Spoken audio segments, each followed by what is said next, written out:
Halo sobat semuanya, berjumpa lagi dengan channel Ilmuwan Top. Gurun Sahara, sebuah keajaiban alam yang menakjubkan, melintasi 10 negara, terbentang luas menutupi hampir sepertiga benua Afrika. Dengan total luas area lebih dari 9 juta kilometer persegi. Jauh ribuan tahun yang lalu, Sahara bukanlah gurun kering seperti yang dikenal sekarang ini, melainkan kawasan yang kaya dengan vegetasi, sistem sungai, danau-danau besar, dan juga laut dangkal, membuat wilayah tersebut mendukung habitat bagi berbagai macam makhluk hidup, pertanian, peternakan, dan bahkan pemukiman manusia. Kekayaan sejarah dan keunikan ekologisnya membuat Sahara tidak hanya sebagai gurun pasir yang gersang, namun juga sebagai kanvas besar dari zaman purba hingga saat ini yang menantang untuk dijelajahi. Baru-baru ini, penemuan mengejutkan oleh para ilmuwan di bawah lapisan pasirnya yang luas telah mengejutkan dunia. Menunjukkan bahwa apa yang kita lihat di permukaan hanyalah permulaan dari kisah panjang yang tersembunyi. Penemuan ini tidak hanya mengungkap misteri zaman kuno, tapi juga memberikan wawasan baru tentang bagaimana kehidupan bisa berkembang di lingkungan yang paling ekstrim sekalipun.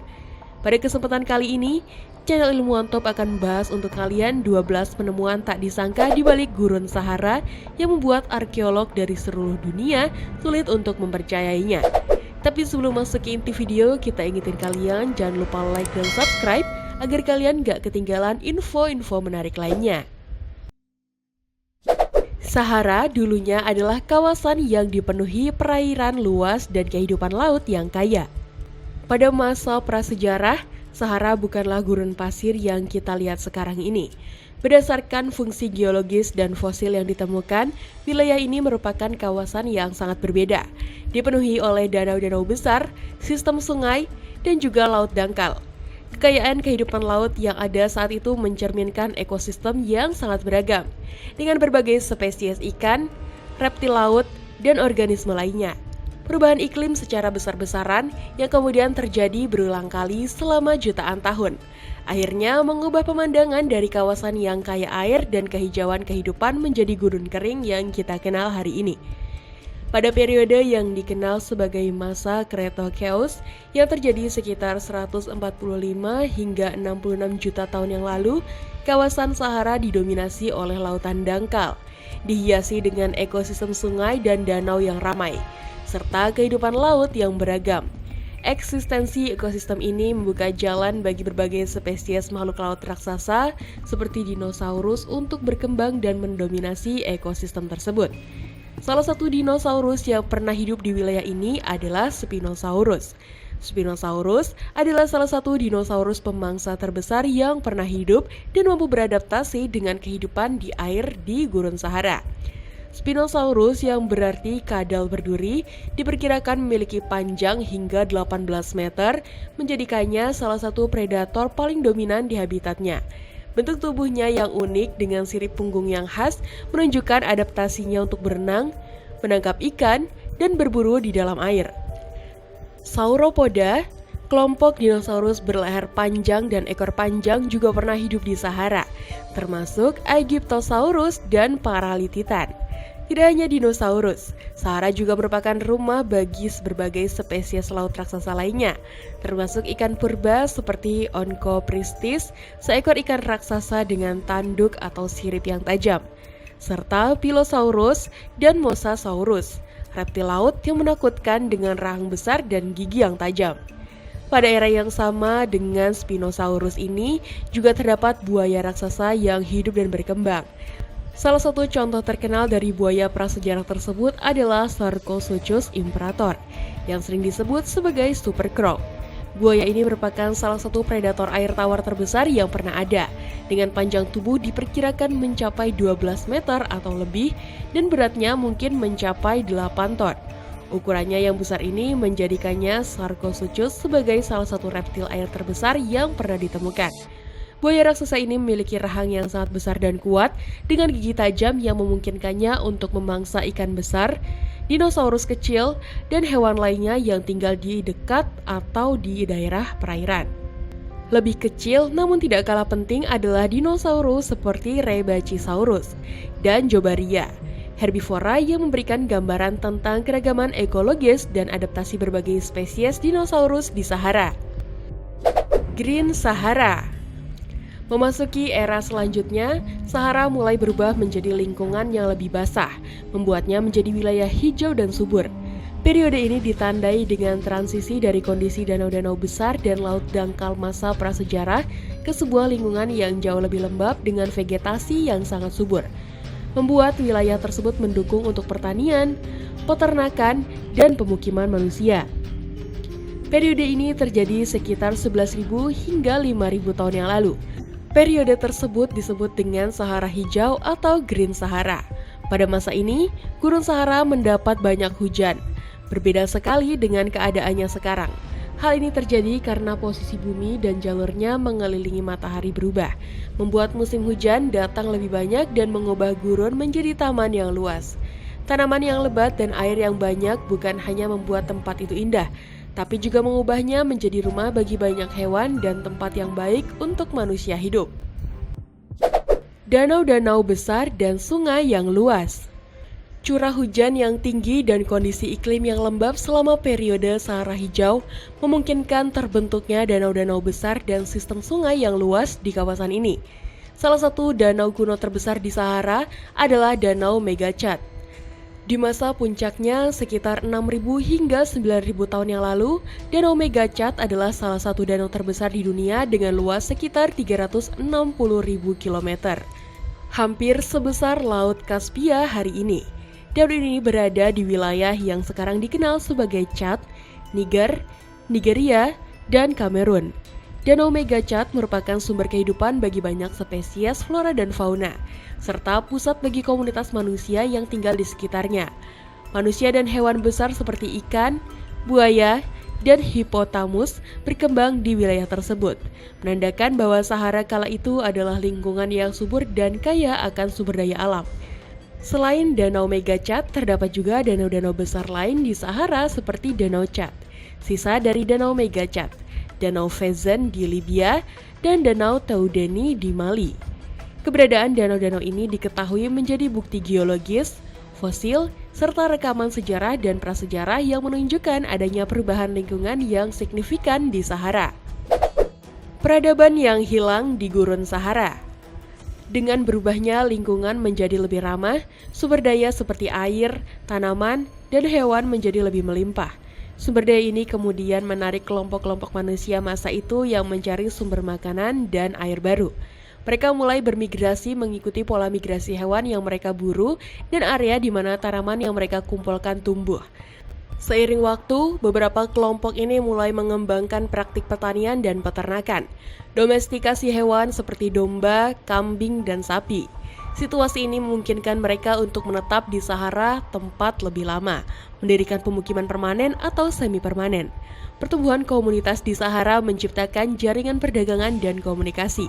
Kelompok-kelompok manusia bermigrasi ke Sahara tidak hanya untuk mencari sumber daya, tetapi juga untuk berdagang barang, pengetahuan, dan teknologi. Ini memperkuat ikatan sosial dan memperluas jangkauan migrasi manusia. Manusia yang bermigrasi ke Sahara selama periode ini mengembangkan alat, teknik, dan strategi yang diperlukan untuk hidup di lingkungan yang berubah, termasuk pembuatan alat dari batu dan tulang, serta teknik bertani dan penggembalaan yang disesuaikan dengan kondisi lokal. Peradaban ini juga mampu menciptakan seni batu yang luar biasa. Seni batu ini ditemukan di bentuk ukiran dan lukisan pada tebing-tebing batu di Sahara, menggambarkan kehidupan sehari-hari, hewan, ritual, dan perburuan. Karya seni ini memberikan gambaran tentang hubungan dekat mereka dengan alam dan kekayaan budaya yang mereka miliki. Penelitian arkeologis mengungkapkan bahwa masyarakat di Sahara kuno memiliki struktur sosial yang kompleks, dengan sistem perdagangan yang berkembang dan interaksi budaya dengan wilayah lain di Afrika. Mereka menukar barang-barang seperti alat batu, perhiasan, dan barang keramik, menunjukkan jaringan perdagangan yang sangat luas. Penemuan arkeologis lainnya seperti tembikar, alat-alat batu, dan sisa-sisa pemukiman menunjukkan adanya interaksi dan perkembangan budaya yang terus-menerus di wilayah Sahara sebelum menjadi gurun. Ini membuktikan bahwa Sahara pernah menjadi jantung kegiatan manusia dan budaya yang kaya. Namun sayangnya, iklim di Sahara yang kemudian berubah menjadi kering mengakibatkan pengeringan danau-danau. Hilangnya vegetasi di kawasan tersebut dan akhirnya berubah menjadi kondisi gurun yang kering dan keras. Peristiwa yang menandai berakhirnya era Green Sahara ini menyebabkan pergeseran besar dalam ekosistem dan pola hidup manusia di kawasan tersebut. Hewan yang bergantung pada sumber air dan tanaman tersebut juga menghilang atau berpindah. Hal ini menyebabkan masyarakat yang tinggal di Sahara harus beradaptasi dengan kondisi baru, mengubah cara hidup mereka untuk bertahan atau berpindah ke daerah yang lebih ramah. Lembah Paus. Lembah Paus atau Wadi Al-Hitan adalah sebuah situs paleontologi yang terletak di Gurun Sahara. Tepatnya di Provinsi Fayum, Mesir, sekitar 150 km barat daya dari Kairo. Tempat ini merupakan salah satu situs paleontologi yang paling penting di dunia yang menyimpan rahasia evolusi salah satu makhluk paling menakjubkan di bumi, yaitu paus. Ditetapkan sebagai situs warisan dunia UNESCO pada Juli 2005, Lembah Paus memberikan bukti nyata tentang bagaimana paus yang kini hidup sepenuhnya di lautan berevolusi dari mamalia darat. Tidak ada tempat lain di dunia yang menampilkan jumlah, konsentrasi, dan kualitas fosil paus primitif sebaik di Lembah Paus. Penemuan pertama fosil paus di Lembah Paus terjadi pada musim dingin tahun 1902 sampai 1903. Namun selama 80 tahun berikutnya, tempat ini tidak banyak menarik perhatian, terutama karena kesulitan akses ke area tersebut. Namun pada tahun 1980-an, ketertarikan terhadap situs ini meningkat seiring dengan kemudahan akses menggunakan kendaraan roda 4. Situs ini kemudian menjadi sasaran para kolektor fosil yang memicu keseruan untuk konservasi area tersebut. Fosil yang ditemukan di Lembah Paus tidak hanya menunjukkan bentuk tubuh yang ramping seperti paus modern, tetapi juga mempertahankan beberapa aspek primitif dari struktur tengkorak dan gigi. Salah satu penemuan yang paling mengejutkan adalah fosil paus dengan kaki belakang yang lengkap, sesuatu yang tidak diketahui sebelumnya pada paus arkaik. Fosil ini memberikan bukti kuat bahwa paus berasal dari mamalia darat yang kemudian beradaptasi dengan kehidupan di laut. Selain fosil paus, Lembah Paus juga menyimpan fosil dari berbagai hewan laut lainnya seperti hiu, buaya, ikan gergaji, kura-kura, dan bahkan gajah purba. Konsentrasi fosil yang tinggi dan keadaan fosil yang terawetkan dengan baik memungkinkan para ilmuwan untuk merekonstruksi lingkungan dan ekologi sekitar, menambahkan justifikasi Lembah Paus sebagai situs warisan dunia. Penemuan aneka fosil dinosaurus. Penemuan fosil-fosil ini membuktikan bahwa masa ketika Sahara masih merupakan ekosistem yang subur dan beragam, termasuk kehidupan bermacam dinosaurus yang terjadi sekitar 145 hingga 66 juta tahun yang lalu. Bahkan wilayah ini ternyata menjadi salah satu situs fosil dinosaurus terkaya di Afrika, dengan spesies yang mencakup berbagai ukuran, bentuk, dan kelompok ekologis. Fosil dinosaurus yang pertama kali ditemukan di Sahara pada awal abad ke-20, tetapi eksplorasi intensif dan penemuan skala besar dimulai beberapa dekade kemudian. Di antara temuan yang paling terkenal adalah fosil Spinosaurus yang fosilnya pertama kali ditemukan di Mesir bagian timur Sahara. Di Sahara, bagian yang sekarang menjadi negara Mesir, juga ditemukan fosil Mansorasaurus. Fosil ini diumumkan pada tahun 2018 oleh tim ilmuwan dari Universitas Mansoura dan dianggap sebagai penemuan penting karena memberikan wawasan baru tentang hubungan antara dinosaurus Afrika dan dinosaurus di benua lain selama periode 80 juta tahun yang lalu. Fosil Sauropoda, kelompok dinosaurus berleher panjang dan ekor panjang, juga ditemukan di Sahara. Fosil mereka membuktikan bahwa mereka adalah bagian dari fauna besar yang mendominasi lanskap berawa dan tepi sungai masa itu. Fosil dari Sarcosuchus yang dikenal sebagai Super Croc juga ditemukan di wilayah yang kini merupakan bagian dari Gunung Sahara di Afrika. Penemuan ini mencakup berbagai jenis fosil, termasuk tengkorak, gigi, dan tulang belakang yang benar-benar membuktikan keberadaan reptil purba raksasa ini di kawasan tersebut. Penemuan fosil-fosil ini telah membantu para ilmuwan untuk menggali cerita tentang adaptasi, kepunahan, dan interaksi antar spesies di Gurun Sahara pada zaman prasejarah. Evolusi Gurun Sahara. Berdasarkan teori evolusi yang diyakini oleh kebanyakan ilmuwan modern, evolusi gurun Sahara merupakan fenomena di mana spesies yang hidup di wilayah gurun seperti Sahara mengalami perubahan ukuran tubuh sebagai bagian dari adaptasi mereka terhadap lingkungan yang ekstrim. Evolusi biologis melalui seleksi alam dan adaptasi memungkinkan organisme untuk meningkatkan peluang bertahan hidup dan reproduksi mereka dalam kondisi tertentu. Dalam kasus Sahara, beberapa faktor lingkungan seperti suhu ekstrim, ketersediaan air yang terbatas, dan habitat yang berubah dapat mempengaruhi evolusi ukuran tubuh spesies. Sepanjang waktu, Sahara telah mengalami perubahan dramatis dalam iklim dan ekosistem yang memengaruhi evolusi dan ukuran organisme yang hidup di sana. Kondisi ini memungkinkan pertumbuhan dan evolusi spesies berukuran besar, termasuk dinosaurus seperti Spinosaurus, Carcharodontosaurus, dan Sauropoda seperti Paralititan. Kondisi lingkungan yang menguntungkan seperti sumber daya makanan yang melimpah dan habitat yang luas mendukung pertumbuhan ukuran tubuh yang besar. Spinosaurus misalnya diperkirakan tumbuh hingga panjang lebih dari 15 meter, menjadikannya salah satu dinosaurus pemangsa terbesar yang pernah ada. Besarnya ukuran ini mungkin merupakan adaptasi untuk mendominasi habitatnya dan berburu mangsa yang juga berukuran besar. Setelah terjadinya perubahan iklim global yang menyebabkan Sahara berubah dari warna hijau yang subur menjadi gurun yang kering dan tandus seperti sekarang ini, perubahan ini mengakibatkan penurunan ukuran organisme secara umum karena sumber daya makanan menjadi lebih terbatas dan kondisi hidup menjadi lebih keras. Namun, bahkan dalam kondisi ekstrim ini, beberapa spesies berhasil beradaptasi dan berkembang. Misalnya mamalia dan reptil yang hidup di Sahara saat ini, seperti gerbils, ular pasir, dan berbagai jenis kadal telah beradaptasi dengan kehidupan di lingkungan gurun yang keras. Adaptasi ini mencakup ukuran tubuh yang lebih kecil yang membantu mereka dalam menyimpan air dan mengurangi kebutuhan energi. Kuburan-kuburan di gurun Sahara. Para peneliti telah menemukan kuburan-kuburan di beberapa lokasi di Sahara yang menandakan adanya masyarakat yang terorganisir dengan baik yang hidup di sana ribuan tahun yang lalu. Temuan ini memberikan bukti tentang kehidupan yang pernah berkembang di wilayah yang kini dikenal sebagai salah satu gurun terkering di dunia. Antara tahun 2002 hingga 2009, para arkeolog bekerja dan melakukan penggalian di wilayah Sahara Barat, menemukan salah satu struktur batu yang diperkirakan merupakan kuburan. Penemuan ini menambah daftar panjang bukti tentang keberadaan masyarakat kuno di Sahara.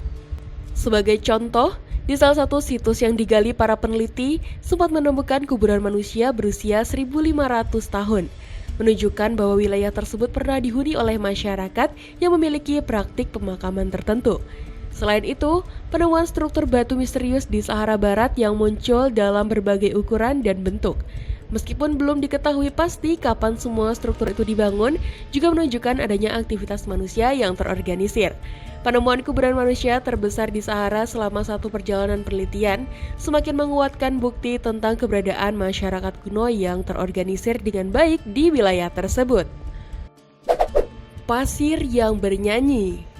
Pasir yang bernyanyi di Sahara adalah fenomena alam yang luar biasa, di mana bukit pasir mengeluarkan suara yang menyerupai nyanyian atau musik ketika pasir bergerak. Suara yang dihasilkan bisa bervariasi dari desis halus hingga gema yang dalam dan melantun, mirip dengan suara alat musik atau suara pesawat yang jatuh. Fenomena ini terjadi ketika butir-butir pasir di bukit pasir bergerak dan jatuh, seringkali disebabkan oleh angin yang kuat atau gangguan fisik, seperti langkah kaki manusia. Saat butir pasir bergeser dan berguling, mereka menghasilkan getaran yang menghasilkan suara. Ukuran, bentuk, dan keringnya butir pasir, serta kelembapan udara memengaruhi nada dan volume suara yang dihasilkan. Bukit pasir yang menyanyi biasanya terbentuk dari pasir yang sangat kering dan halus. Diperlukan kondisi tertentu agar bukit pasir dapat menyanyi, seperti kelembapan yang tepat di antara butir pasir dan kemiringan tertentu dari bukit pasir. Sudut kemiringan yang tepat memungkinkan butir pasir mengalir dengan cara yang menghasilkan suara yang cukup keras untuk didengar dari jarak jauh. Di Sahara, bukit pasir seperti ini dapat ditemukan di berbagai lokasi, termasuk di Maroko dan Aljazair. Fenomena ini telah memikat para penjelajah selama berabad-abad, sering dikaitkan dengan legenda dan mitos lokal. Beberapa budaya setempat percaya bahwa suara tersebut adalah nyanyian dari roh atau penjaga gurun. Para ilmuwan telah mempelajari fenomena ini untuk memahami mekanisme fisik yang mendasarinya. Penelitian menunjukkan bahwa gelombang suara terjadi ketika lapisan atas bukit pasir mengalir ke bawah, menciptakan gerakan massal pasir yang menimbulkan suara resonansi. Frekuensi suara yang dihasilkan tergantung pada ukuran dan distribusi butir pasir serta kondisi lingkungan.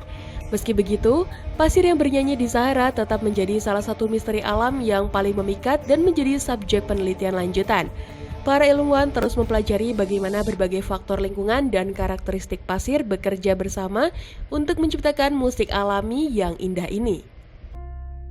Gurun Sahara berisi bebatuan. Meskipun banyak orang membayangkan Gurun Sahara sebagai lautan pasir yang tak berujung, kenyataannya adalah sebagian besar gurun ini sebenarnya terdiri dari batu, bukan pasir. Ya, Sahara penuh dengan area yang disebut Hamada, yang merupakan dataran batu luas. Jadi, bayangkan tentang bukit-bukit pasir yang luas sejauh mata memandang itu sebenarnya hanya sebagian kecil dari apa yang sebenarnya ada di Sahara. Gurun ini yang merentang luas di Afrika Utara memiliki landscape yang sangat beragam. Dari dataran tinggi berbatu, pegunungan, hingga lembah-lembah kering yang dalam, di beberapa tempat batuan memang menjadi pemandangan dominan. Membentang seluas mata bisa melihat tanpa sebutir pasir pun di atasnya. Batuan ini bisa berwarna gelap, terbakar matahari dan menciptakan landscape yang terlihat sangat dramatis dan berbeda dari bukit pasir yang mungkin lebih sering kita lihat di foto atau film. Pasir yang menjadi ikonik itu sebenarnya hanya ditemukan di Erts, yang merupakan nama untuk area gurun yang benar-benar dipenuhi oleh pasir. Erts ini memang ada di Sahara, tapi hanya menutupi sekitar 20% dari keseluruhan luas gurun. Sedangkan sisanya lebih banyak ditutupi oleh batuan dan kerikil. Ini artinya jika kita menjelajahi Sahara, lebih banyak waktu yang akan kita habiskan melewati landscape batuan daripada meluncur turun dari bukit pasir. Jadi, saat kita membayangkan Gurun Sahara, ingatlah bahwa gurun ini bukan hanya tentang bukit-bukit pasir yang luas, tapi juga tentang dataran batu yang luas yang menawarkan keindahan dan misteri yang sama menakjubkannya. Penemuan meteorit. Meteorit adalah batu-batu angkasa yang berhasil melewati perjalanan melintasi atmosfer bumi dan mendarat di permukaan planet kita. Gurun Sahara dengan luas dan kesunyiannya menjadi tempat yang sempurna untuk menemukan meteorit ini karena kurangnya vegetasi dan erosi yang bisa menyembunyikan atau menghancurkan batu-batu dari angkasa ini. Salah satu penemuan meteorit yang paling menarik di Sahara adalah meteorit yang dikenal dengan nama Tisin. Meteorit ini adalah sepotong Mars yang jatuh ke bumi. Ia jatuh di Maroko pada tahun 2011 dan menjadi sangat berharga karena merupakan salah satu contoh langka dari meteorit yang diketahui secara pasti berasal dari Mars. Tisin menarik karena memiliki kandungan gas yang mirip dengan atmosfer Mars, memberikan ilmuwan petunjuk penting tentang planet merah itu. Para peneliti punya kesempatan langka untuk mempelajari materi dari planet lain tanpa harus mengirim misi mahal ke sana. Debu dari Sahara memberi makan hutan Amazon. Bayangkan, pasir dari Gurun Sahara, gurun terbesar di dunia yang terletak jauh di Afrika Utara, melakukan perjalanan melintasi samudera untuk memberi makan hutan hujan Amazon yang subur di Amerika Selatan. Terdengar seperti dongeng, tapi ini benar-benar terjadi di dunia kita. Debu dari Sahara secara teratur berkelana ribuan kilometer melintasi Samudra Atlantik dan membantu memperkaya tanah di hutan Amazon, yang dikenal sebagai paru-paru dunia, karena kemampuannya yang luar biasa untuk menghasilkan oksigen. Perjalanan debu ini dimulai ketika angin mengangkat partikel-partikel kecil dari lapisan atas tanah Sahara. Angin ini kemudian membawa debu tersebut melintasi Atlantik, dan fenomena ini bukanlah sesuatu yang kecil. Sekitar 182 juta ton debu diterbangkan dari Sahara ke Amazon setiap tahunnya. Ini cukup debu untuk mengisi 689.290 truk pengangkut. Debu Sahara kaya akan fosfor, sebuah nutrisi penting yang dibutuhkan oleh tanaman untuk tumbuh. Tanah di hutan Amazon meskipun sangat hijau dan subur, sebenarnya cukup miskin nutrisi karena hujan yang terus-menerus dapat mencuci nutrisi tersebut dari tanah. Debu dari Sahara dengan kandungan fosfornya menjadi semacam pupuk alami yang membantu menjaga kesuburan tanah Amazon. Ini memungkinkan hutan hujan untuk tetap hijau dan sehat, mendukung kehidupan ribuan spesies tanaman dan hewan. Jadi, ketika kita melihat gambar satelit tentang awan debu besar yang melintasi samudra, kita sedang menyaksikan bagian penting dari siklus alam yang membantu menjaga dua ekosistem yang sangat berbeda, tetap hidup dan berkembang. Fenomena luar biasa ini mengingatkan kita tentang betapa semua sistem di bumi saling terhubung, dan bagaimana alam memiliki cara-cara menakjubkan untuk menjaga keseimbangannya.